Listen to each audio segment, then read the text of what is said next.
सबको जय यीशु की। प्रभु यीशु क्रिस्त में प्यारे भाइयों बहनों, नवजीवन का संदेश इस शीर्षक के अंतर्गत प्रतिदिन का ईश्वर का जीवंत वचनों को सुनने के लिए, समझने के लिए, उन वचनों के अनुसार जीवन बिताने की कृपा, शक्ति, सामर्थ्य मांगने के लिए मैं आप सभी लोगों का हार्दिक स्वागत करता हूं।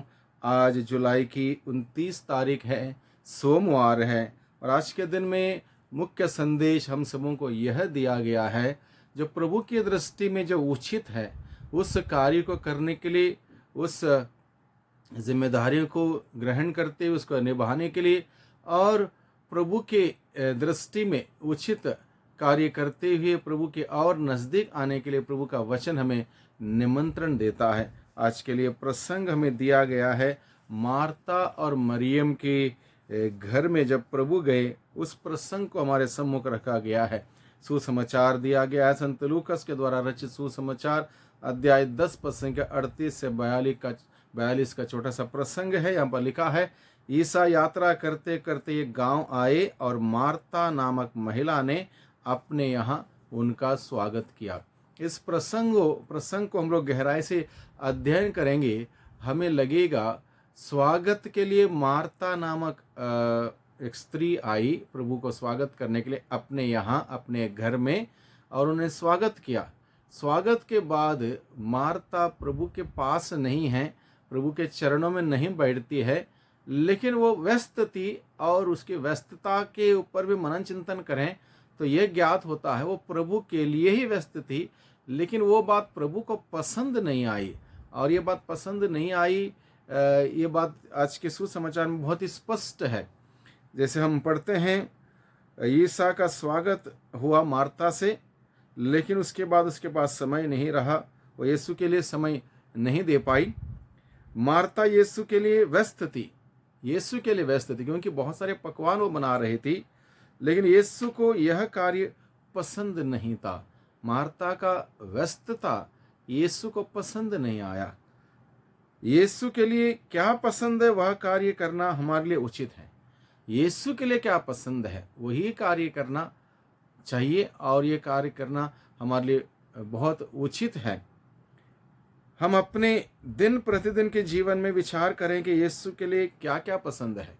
दिन प्रतिदिन के जीवन में अगर हम इस बात को लेकर विचार करेंगे, मनन चिंतन करेंगे, यीशु के लिए क्या पसंद है, सुबह से लेकर शाम तक की हमारा दिनचर्या को लेकर, हमारे सुबह के उठने से लेकर शाम को बिस्तर में जाने तक, दिन प्रतिदिन की हमारी दिनचर्या, हमारी जिम्मेदारी, हमारे कर्तव्य हम कैसे करते हैं, कैसे निभाते हैं, क्या करते हैं, इन सभी बातों पर विचार करते हुए ये बात जानना हम सबों के लिए बहुत अच्छा रहेगा कि इसमें से यीशु के लिए क्या क्या पसंद है, क्या क्या यीशु के लिए पसंद नहीं है। अगर पूरे दिन की दिनचर्या पर दृष्टि डालें, बहुत सारी ऐसी बातें हमें खुद ही समझ में आएगी कि कितनी सारी बातें प्रभु के लिए पसंद नहीं है, क्योंकि वो प्रभु के विचारों के अनुसार नहीं है, प्रभु के वचनों के अनुसार नहीं है, प्रभु के सिद्धांत के अनुसार नहीं है, प्रभु के मूल्यों के अनुसार नहीं है। उन कार्यों से क्या होता, हम प्रभु से दूर चले जाते हैं, प्रभु के सानिध्य में नहीं रहते, प्रभु के सानिध्य से हट जाते। इसलिए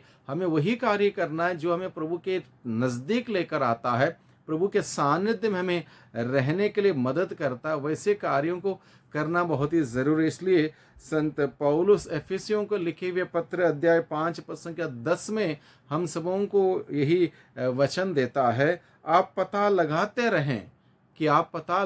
रहें कि प्रभु को क्या पसंद है, प्रभु को क्या पसंद है, इसको पता लगाते रहे। यानी कि हम सबों को ज़रूरी है मेरे जीवन की वो कौन सी बातें प्रभु को पसंद आती हैं, कौन सी बातें पसंद नहीं आती हैं, कौन से मेरे विचारधारा, मेरी भाषावली प्रभु को पसंद आती है और प्रभु को पसंद नहीं आती। इन बातों को हमें जांचने की ज़रूरत है, हमें देखने की ज़रूरत है, क्या पसंद है, क्या पसंद नहीं है, और जो पसंद है उसको करें, जो पसंद नहीं है उसको नहीं करें। और यही हमें आज का संदेश, प्रभु का संदेश हम सबों को बताता है। प्रभु को जो पसंद नहीं है उसको हम ना करें, हमारे सोच के द्वारा, हमारे बातों के द्वारा, हमारे रहन सहन के द्वारा, उठने बैठने के द्वारा हम पता लगाएं प्रभु इसमें से कौन सा आपको पसंद है, कौन सा पसंद नहीं है। प्रभु निश्चित रूप से अपने ही आत्मा के द्वारा हमें प्रेरणा देगा, हमें बताएगा, सिखाएगा, समझाएगा क्या अच्छा है, क्या अच्छा नहीं है। उन सभी बातों का फ़र्क हमें प्रभु बताएगा।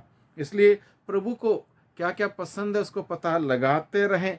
हम अपने घर में कोई मेहमान आता है, हम पहले पता करते हैं वो मेहमान को क्या पसंद है क्या पसंद नहीं है। अगर चाय देना हो, चाय फीकी लेता है या मीठी लेता है, अगर चाय नहीं पीता है या दूसरा कोई यानी कि शरबत या पानी पीता है, ये सब बातों हम पता लगाते हैं, छोटी छोटी बातों को पता लगाते हैं। और वो मेहमान दोबारा जब आता है, हमें एग्जैक्टली पता है कि इसको क्या पसंद है क्या पसंद नहीं, उसी बात को हम देते हैं। इसलिए प्रभु के साथ भी वही व्यवहार, यानी कि हमें पता लगाने की जरूरत है क्या बात प्रभु को पसंद है क्या बात पसंद नहीं है। मरियम ने प्रभु की दृष्टि से नज़दीक रहने के वजह से अच्छा काम किया, प्रभु की दृष्टि में अच्छा काम किया। मरियम ने क्या काम था? मरियम प्रभु के चरणों में बैठी रही, प्रभु का वचन सुनती रही, और प्रभु को ये बात बहुत अच्छी लगी। यानी कि प्रभु चाहते हैं कि हम सभी प्रभु के चरणों में बैठें, भले ही दुनिया भर के काम करें, लेकिन उत्तम भाग क्या है? उत्तम भाग यह है प्रभु के चरणों में बैठना, हर दिन प्रभु का वचन पढ़ना, वचन सुनना, प्रार्थना करना, और उसके बाद अपने कामकाज में आगे बढ़ना। ये काम यानी कि उत्तम काम हम मिस ना करें अपने जीवन में। उत्तम काम चाहे व्यक्तिगत रूप से चाहे पारिवारिक रूप से, उत्तम कार्य से हम पीछे ना रहें, उसको हमेशा करें, तब जाकर हमारा जीवन उत्तम होगा। मार्ता शिकायत करती है, यह भी प्रभु को पसंद नहीं आया। मार्ता शिकायत करने लगी, प्रभु देखिए सारा काम मैं अकेली कर रही हूँ और मरियम आपके चरणों में बैठी है, उसको कहिए मेरा हाथ बटाने के लिए, और इस प्रकार से शिकायत करने लगे। प्रभु को शिकायत करने वाले व्यक्ति पसंद नहीं है। प्रभु को दूसरों पर उंगली उठाने वाले व्यक्ति पसंद नहीं है। दूसरों का कमियां वाले लोग प्रभु को पसंद नहीं है। और इस प्रकार से अगर हम मनन चिंतन करेंगे, बहुत सारी चीज़ें हमें समझ में आएंगी प्रभु को क्या क्या पसंद नहीं है। आगे हम देखते हैं, मरियम के द्वारा प्रभु कहते हैं कि हम सबों को आवश्यक क्या है। मरियम के द्वारा प्रभु हम सबों को बताते हैं आवश्यक क्या है, ज़रूरी क्या है। वो आवश्यक जो है, ज़रूरी जो है, उसको हम करें। ज़रूरी कार्यों को अगर हम क्या करते हैं, नहीं करेंगे, तो निश्चित रूप से हमारे जीवन में बहुत सारे फर्क पड़ेंगे। इसलिए प्रभु हम सबों को बुलाता है, यह पर्याप्त नहीं है। प्रभु का हमने स्वागत किया बपतिस्मा संस्कार ग्रहण करते हुए, उसके बाद हमें प्रभु से लेना देना नहीं, वो जीवन उचित नहीं है।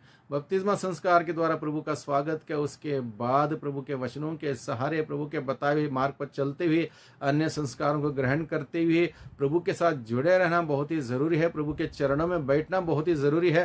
प्रभु के सानिध्य में जाना बहुत ही ज़रूरी है। मिस्सा बलिदान में जाना बहुत ही ज़रूरी है। पाप स्वीकार संस्कार ग्रहण करना बहुत ही ज़रूरी है। योग्य रीति से परम प्रसाद ग्रहण करना बहुत ही ज़रूरी है। ये सब ज़रूरी कामों को मिस ना करें, प्रभु हमें समझाता है। इसलिए आज के दिन में इस संदेश को ग्रहण करें, अपने दिल में रखें, उसके अनुसार जीने का प्रयास करें।